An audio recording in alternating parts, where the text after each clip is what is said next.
Hello guys, how's it going? My name is Darren. Today's video I want to make a little bit of a discussion video talking really about the difference between Alliance and Horde and if Horde is going to be the dominant faction in this expansion.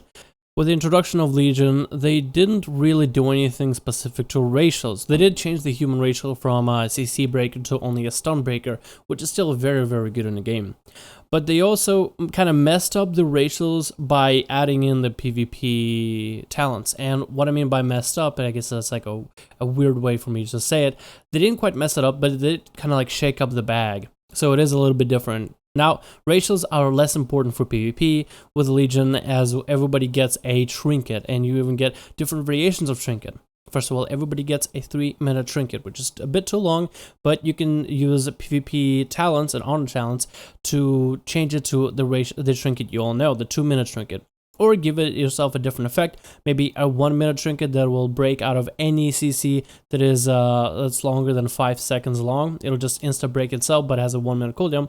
Or overall, all CC effectiveness is reduced on you by 25%. So there's like a lot of playability for different race class combinations to choose different racials as you wish. And I guess with the introduction of this whole system, the racials are less important. But the question is everybody going to go Alliance or is everybody going to go Horde?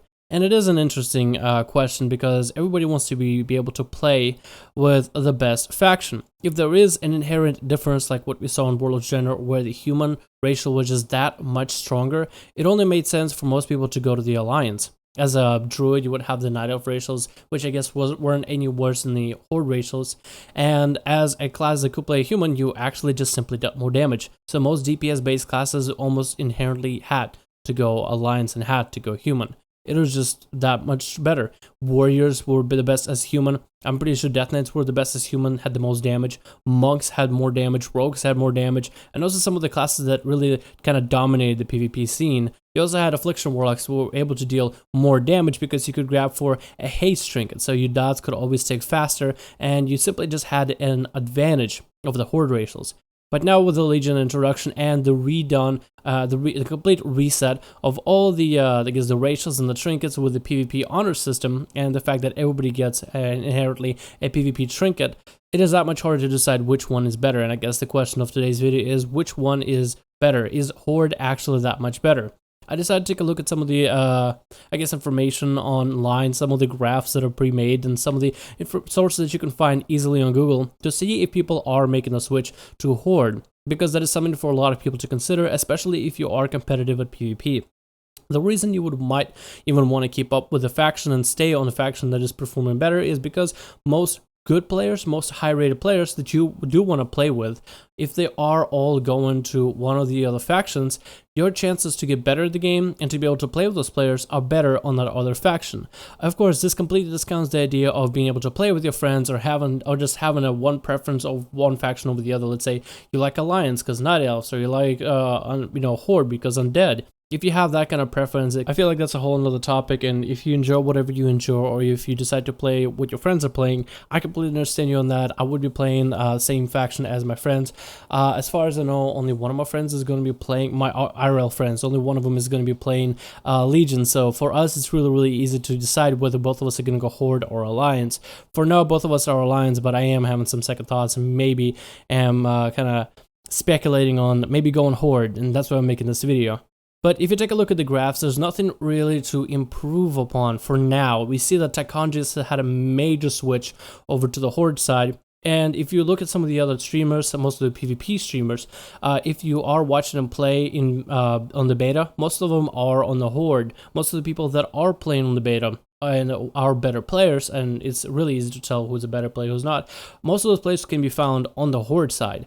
Not only that, but we see much longer queues on the Horde side. That means a lot more players are queuing on the Horde side. The way queue system works is fairly simple. The more people are queuing on your faction, the longer you have to wait in the queue. The less people are queuing on your faction, the less time you have to wait in the queue. And usually the reason why everybody queues from one faction is because that's usually the winning faction. Like for Battlegrounds, Battlegrounds and general PvP. This doesn't quite apply to skirmishes and arenas because those work a little bit differently, because you have Horde can queue into Horde, Alliance can queue into Alliance, and vice versa. People can queue into opposite faction or the same faction. But in Battlegrounds, you don't really have that type of luxury. You just have Alliance queuing versus Horde, unless it is a rated Battleground. That is the only way that you can make a difference. But anyway, we still are seeing an influx of Horde players on the beta, and that means that everybody just out of free will or out of some sort of logic are simply picking Horde, whether Horde is better or Horde suits their personal preferences, but we do see people picking Horde in mass droves. And I guess in most cases, if I were to make a video on the beta, it is a little bit easier for me to roll Horde than Alliance, because as a Horde, yes, I will have to wait about 20 minutes worth of queue, but then there's a better chance that I'll get a better video out of it, instead of getting like an Alliance 3-second queue and then 20 minutes worth of Alliance being farmed in a BG. And that's basically what I'm going off of. But yes, you can also take a look at some of the numbers. There is valid data. I'm not sure how valid it is, but there's some collection of data that is being collected by somebody, some sort of a human being that has access to this. Basically, maybe it's just guesstimates or general estimates, but there are numbers of like Horde players on certain servers for both US and EU. Then there's other data that I can probably link in the description down below for you guys to take a look at as well, and let me know if you think this is legit or not. But I guess the biggest question of the video is Horde going to be dominant faction or the Alliance?